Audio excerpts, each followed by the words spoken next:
अस्सलामुअलैकुम dear students, मैं हूं आपकी टीचर मिस सिद्रा और आज हम नया टॉपिक करेंगे बेंजीन। जैसा कि आपको पता है कि हमने एरोमेटिक हाइड्रोकार्बन्स का चैप्टर शुरू किया था और हमने ये बात भी की थी कि एरोमेटिक हाइड्रोकार्बन्स में जो पेरेंट मेंबर है वो बेंजीन है। और हमने ये भी पढ़ लिया था कि इसमें इसका स्ट्रक्चर जो है वो साइक्लिक होता है। इसमें 3 अल्टरनेट, डबल और सिंगल बॉन्ड्स होते हैं। लेकिन बेंजीन का ये स्ट्रक्चर या बेंजीन को डिस्कवर भी तो किसी ने किया होगा, तो आज हम उसके बारे में पढ़ेंगे कि बेंजीन का ये स्ट्रक्चर हमें कैसे पता चला। इसके अलावा इसका मॉलिक्यूलर फार्मूला, इसका एम्पिरिकल फार्मूला ये हमें कैसे पता चला, इसको डिस्कवर किसने किया, इसका स्ट्रक्चर एग्जैक्ट ये हमें कैसे मिला। तो आइए शुरू करते हैं। तो बेंजीन जो है इसको डिस्कवर किया था फैराडे इन 1825। ये इम्पॉर्टेंट है कि बेंजीन को किसने डिस्कवर किया था और कब किया था। कैसे? इन gas produced by destructive distillation of vegetable oil. आपको पता है डिस्ट्रक्टिव डिस्टिलेशन में हमने क्या पढ़ा था? हमने पढ़ा था कि इसमें क्या होता है, इसमें होता है कि डिकम्पोजिशन होती है उसी भी कोई भी गिवन कंपाउंड की। जैसे हमारे पास यहाँ वेजिटेबल ऑयल है, इसमें in the absence of air मौजूद नहीं होती और हाई टेम्परेचर होता है, तो उसको हम क्या कहते हैं कि डिस्ट्रक्टिव डिस्टिलेशन हुई और उसमें जो गैस प्रोड्यूस हुई उसमें क्या मौजूद था? बेंजीन। तो फर्स्ट टाइम ये कब हमें मिली? 1825 में। उसके 20 साल बाद 20 ईयर्स लेटर इन कोल तार बाय। आपको अगर याद हो तो ऑर्गेनिक कंपाउंड्स में मैंने आपको ये बताया था कि कोल तार की जब फ्रैक्शनल डिस्टिलेशन करते हैं, फ्रैक्शनल डिस्टिलेशन का क्या मतलब होता है? On the difference of boiling point हमें डिफरेंट कंपाउंड्स मिलते हैं on the difference of boiling point. उनमें क्या मौजूद था? उनमें मौजूद थे एरोमेटिक हाइड्रोकार्बन। एरोमेटिक हाइड्रोकार्बन्स का पेरेंट मेंबर कौन है? बेंजीन। यानी वहीं से हमें क्या मिला? वहीं से हमें बेंजीन का पता चला। तो अब हम देखते हैं कि इसका हमें स्ट्रक्चर कैसे मिला, structure of benzene. First of all इसका मॉलिक्यूलर फार्मूला, यानी फर्स्ट ऑफ ऑल क्या था? The empirical formula of benzene is determined bye elemental analysis. अगर आपको याद हो तो आपने फर्स्ट ईयर में पढ़ा था कंबस्शन एनालिसिस के बारे में, वही एलिमेंटल एनालिसिस था जिसमें हम कार्बन और हाइड्रोजन की रेशियो वो फाइंड करते हैं और इनके डिफरेंस मेथड से हम ऑक्सीजन की रेशियो फाइंड कर लेते हैं। उससे हमें एक simplest molecular formula, simplest formula मिलता है। जो भी सिंपलेस्ट होल नंबर रेशियो हमें मिलती है उसको हम एम्पिरिकल फार्मूला कहते हैं। एम्पिरिकल फार्मूला हमारे पास क्या है? Simplest whole number ratio. जैसे कि हमने कहा था बेंजीन का हमारे पास क्या फार्मूला होता है? C6H6 की सिंपलेस्ट फॉर्म क्या होगी? इसको हम देखते हैं कार्बन इंटू हाइड्रोजन 6 इंटू 6, इसको सिंप्लीफाई करें तो 6 1 ज़ा 6 1 इंटू, यानी इसका एम्पिरिकल फार्मूला हमारे पास क्या होगा? CH। तो इससे हमें पता चला कि एम्पिरिकल फार्मूला हमारे पास बेंजीन का CH है। It's molecular mass determined by the vapour density method is 78.10। अब वेपर डेंसिटी मेथड क्या है? हमारे पास बेंजीन है, बेंजीन को वेपराइज करेंगे किस तरह? हीट से। हीट जब हमने उसे दी तो वो वेपर्स में चेंज हो जाएगी। फॉर एग्जाम्पल कंटेनर है हमारे पास जिसमें वाटर के वेपर्स भी मौजूद हैं। वाटर की डेंसिटी आपको पहले से पता है, वो क्या है? 1। अगर 1 से इस पॉइंट से नीचे की तरफ वेपर्स जा रहे हैं तो हमें लगेगा कि इसकी डेंसिटी वाटर से कम है, और अगर वो ऊपर की तरफ जा रहे हैं, सॉरी नीचे की तरफ आएंगे तो उनके हमें पता चलेगा कि उसकी डेंसिटी क्या है? ज़्यादा, क्योंकि वो पानी से नीचे की तरफ जा रहा है। और जब वो ऊपर की तरफ जाएंगे तो उसकी डेंसिटी कम है। डेंसिटी हमारे पास क्या है? D=m/v, mass by volume. तो जब हमें डेंसिटी भी मालूम हो जाएगी, वॉल्यूम का भी पता चल जाएगा, तो हम उससे मॉलिक्यूलर मास कैलकुलेट कर सकते हैं। क्योंकि हमारे पास बेंजीन इसमें क्या है? 78.108। तो इसके अलावा अगर हम देखें तो एम्पिरिकल फार्मूले में उसका मैथ क्या था? Carbon 12 + 1 hydrogen 13। तो इससे भी हम पता कर सकते हैं कि this is the 6 times the empirical formula of CH। किस तरह? हमें पता है कि हमारे पास जो मॉलिक्यूलर फार्मूला होता है, मॉलिक्यूलर फार्मूला हमारे पास है N into empirical formula.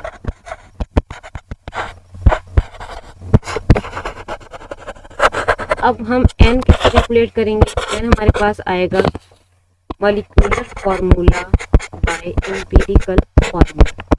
Molecular formula 78, empirical formula 13, तो ये किसके इक्वल है 16।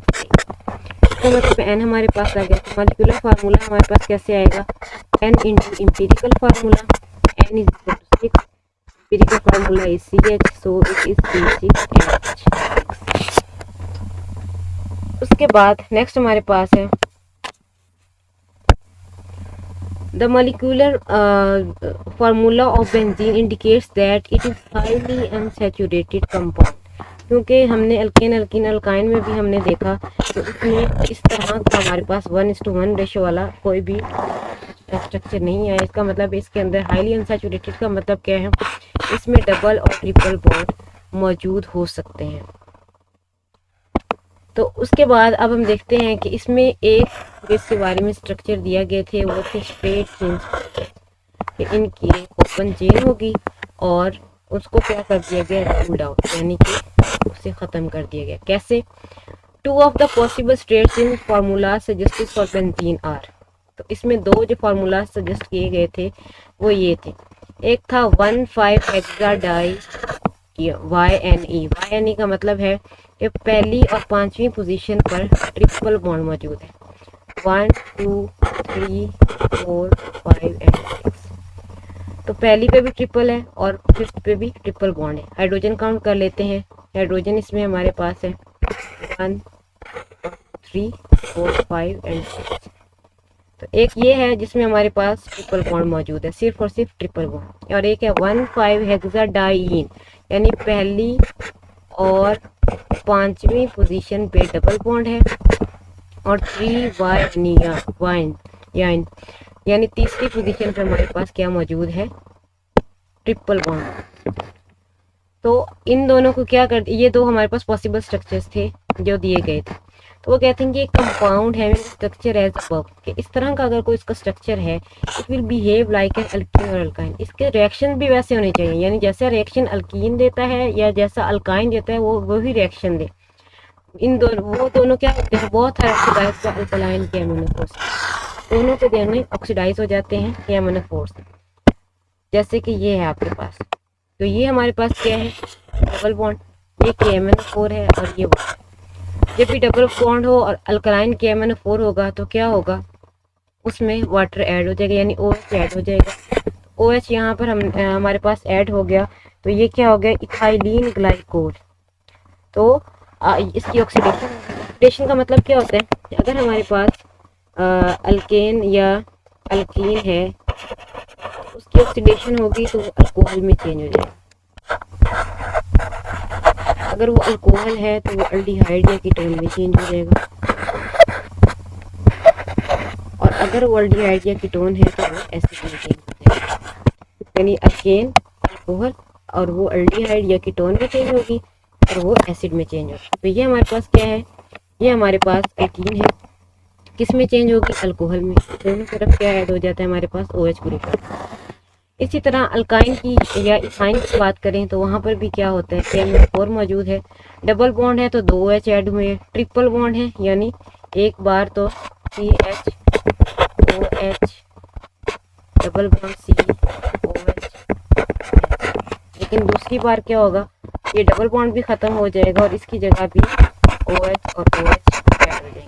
लेकिन इतने ज़्यादा OH जो हैं वो स्टेबल नहीं होते। तो क्या होता है कि इसमें 2 OH या 2 वाटर के मॉलिक्यूल रिमूव होते हैं, रिमूव हुए और ये क्या बना देते हैं, फ्लाईऑक्सिल। यानी ये हमारे पास Al है, Al का मतलब होता है जो एंड पे लिखा है कि 2 अल्डिहाइड बना दिए। अब अल्डिहाइड है तो मैंने आपको बताया था अल्डिहाइड के कीटोन होगा तो उससे नेक्स्ट क्या बनेगा, एसिड। अभी KMnO4 मौजूद है तो क्या बन जाएगा, अल्डिहाइड और कीटोन से हमारे पास नेक्स्ट में एसिड बनेगा। जैसा कि मैंने आपको पहले भी कहा था कि चैप्टर 8 हम एंड पे करेंगे, उसकी रीज़न यही थी कि अब ये एक हमने अल्कीन का रिएक्शन भी कर लिया और एक हमने अल्काइन का रिएक्शन भी कर लिया इसी में। तो वो कहते हैं कि उनको ऐसे रिएक्शन देने चाहिए थे बेंजीन को, लेकिन on the contrary benzene stable to KMnO4, लेकिन बेंजीन ऐसा कोई भी रिएक्शन नहीं देता। It doesn't decolourise KMnO4 solution. KMnO4 का पिंक कलर का सोल्यूशन होता है तो वो पिंक कलर का सोल्यूशन एज सच ही रहा, यानी उसका कोई कलर चेंज नहीं आया। तो benzene gives addition reaction which, वो सिर्फ और सिर्फ एडिशन रिएक्शन कब देते हैं, with hydrogen and halogen. Which indicate the presence of 3 double bond. यानी कि जब उन्हें पता चला कि रिएक्शंस तो कर रहे थे ना वो, तो रिएक्शन करते हुए उन्हें पता चला कि उसमें हाइड्रोजन ऐड हुए। कितने हाइड्रोजन ऐड हुए हैं? उसके 3 मॉलिक्यूल ऐड हुए। 3 मॉलिक्यूल का मतलब है टोटल 6 हाइड्रोजन ऐड हुए। तो उन्होंने कहा कि इसमें 3 डबल बॉन्ड। लेकिन यहाँ पर अगर हम देखें तो इस स्ट्रक्चर में हमारे पास कहीं भी कोई ऐसा स्ट्रक्चर नहीं है जिसमें उन्होंने 3 डबल बॉन्ड शो किए। यहाँ पर भी 1 और 2 डबल बॉन्ड है, और यहाँ इसमें तो है ही नहीं, यानी ये स्ट्रक्चर नहीं हो सकता। तो फिर वो कहते हैं कि but benzene gives substitution reaction with concentrated HNO3 and concentrated H2SO4 which indicate that benzene has a saturated nature. तो कहते हैं कि इसमें डबल बॉन्ड तो मौजूद है, लेकिन इसमें सिंगल बॉन्ड कैरेक्टरिस्टिक भी है, क्योंकि जो डबल बॉन्ड है वो देते हैं एडिशन रिएक्शन, और जो हमारे पास मौजूद है सिंगल बॉन्ड वो देते हैं सब्स्टिट्यूशन रिएक्शन। यानी एक ग्रुप की जगह कोई दूसरा ग्रुप ऐड हो जाता है। यानी हाइड्रोजन है उसको रिप्लेस कर देंगे तो HNO3 होगा, तो उसकी जगह NO2 आ जाएगा, और H2SO4 होगा, H की जगह क्या आ जाएगा? SO3H, यानी बेंजीन सल्फोनिक एसिड हमारे पास बन जाएगा। तो इसलिए हम कहते हैं कि उसकी सैचुरेटेड नेचर भी होती है। इसके बाद नेक्स्ट है हमारे पास considering a straight structure for benzene and further assuming that each carbon carries 1 hydrogen atom, it should be capable of forming 3 monosubstituted products. अगर हम ये मान ही लेते हैं कि हमारा जो बेंजीन है उसकी स्ट्रेट चेन है, जैसे कि ये है, और ये भी कह देते हैं कि हर कार्बन के पास एक हाइड्रोजन मौजूद है, तो हमारे पास कैसा स्ट्रक्चर आता है? हमारे पास इसमें हमें मिलती है मोनो सब्स्टिट्यूटेड प्रोडक्ट्स, यानी कि मोनो मीन सिंगल, कि अगर उसकी एक सिंगल सब्स्टिट्यूशन भी हो तो 3 प्रोडक्ट्स मिलती हैं। कैसे? ये पोजीशन 1, ये 2, ये अगर 1 है तो ये 2 है, और ये 3 है। इसी तरह अगर यहाँ पे अटैच होता तो ये पोजीशन 1 होती, ये 2, ये 3, तो यहाँ इस साइड पे अटैच है, ये इस साइड पे अटैच है, एक ही तरह के प्रोडक्ट्स मिलेंगे, इसलिए हम एक ही साइड को देखेंगे। तो अब हमारे पास क्या है? यहाँ पे पोजीशन 1 पे हमारे पास मौजूद है X, यहाँ पोजीशन 2 पे मौजूद है, और यहाँ पोजीशन 3 पे मौजूद।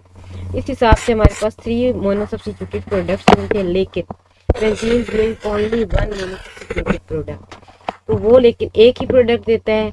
तो इसमें हमने ये भी देखा था कि अगर हम बेंजीन के स्ट्रक्चर को इमेजिन करते हैं, जो कि हमें नेक्स्ट पता चल जाएगा, तो हमने कहा था कि ये सारी की सारी पोजीशन क्या है? इक्वली वैलेंट, तो वो कैसा देता है? 1 single mono substituted product. Third point इसका है, थर्ड में वो ये कहता है molecular formula of benzene C6H does not correspond to any of open chain hydrocarbon such as alkane. Alkane में भी देखें तो वो C6H14 दे रहा है। इसी तरह अगर अल्कीन में देखें तो वो C6H12 दे रहा है, अल्काइन में देखें तो वो C6H10 दे रहा है। कोई किसी भी एक सिंगल मतलब हाइड्रोकार्बन के साथ वो मैच नहीं कर रहा। It means that benzene does not belong to open chain hydrocarbon and therefore possibility of a straight chain structure is ruled out। तो इन 3 पॉइंट्स के जरिए हमने ये साबित कर दिया कि बेंजीन जो है वो ओपन चेन उसका नहीं है, बल्कि उसका स्ट्रक्चर किसी और तरह का है। इससे हमें बातें कौन कौन सी पता चली? एक तो ये कि वो KMnO4 को डिकलराइज नहीं करता, जिसका मतलब ये है कि वो उसमें कोई इस तरह डबल बॉन्ड नहीं मौजूद जैसा हमने इमेजिन किया था। इसके अलावा जबकि वो अल्कीन है तो उसको एडिशन रिएक्शंस देने चाहिए थे, लेकिन वो एडिशन के साथ साथ कैसे रिएक्शंस दे रहा है? सब्स्टिट्यूशन की। ये भी एक अनोखा उसका बिहेवियर था। और नेक्स्ट में उन्होंने ये बताया कि वो किसी भी अल्केन या अल्काइन हाइड्रोकार्बन से मैच नहीं करता। तो इससे हमें क्या पता चला कि ये स्ट्रेट चेन जो स्ट्रक्चर था इसका वो रूल्ड आउट हो गया, वो ख़त्म हो गया। इंशाल्लाह नेक्स्ट वीडियो में हम पढ़ेंगे कि कैक्यूल ने इसके बारे में क्या कहा था, उसने इसका कैसा स्ट्रक्चर दिया था। तो उम्मीद है आपको समझ आ गई होगी, और अगर आपका कोई क्वेश्चन हो तो ज़रूर पूछिएगा, और मैं कोशिश करूँगी कि उसका जवाब दूँ। इसके साथ ही अल्लाह हाफ़िज़।